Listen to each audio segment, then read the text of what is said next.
তো আজকে আমরা জেনে নেব বউ এর ইংরেজি কি, বউ এর ইংরেজিটা আজকে আমরা জেনে নেব। যদি আরো কোনো কিছুর ইংরেজি লাগে তো কমেন্ট বক্সে বলে যাবে। তো বইয়ের ইংরেজিটা আমরা আজকে জানবো।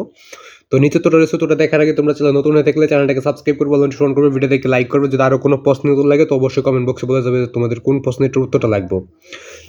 তো আজকে শুধু আমরা এই একটা প্রশ্নের উত্তর জানবো। তো এর আগে তোমরা চ্যানেল নতুন হয়ে থাকলে চ্যানেলটাকে সাবস্ক্রাইব করবে, নোটিফিকেশন করবে, ভিডিও দেখে লাইক করবে।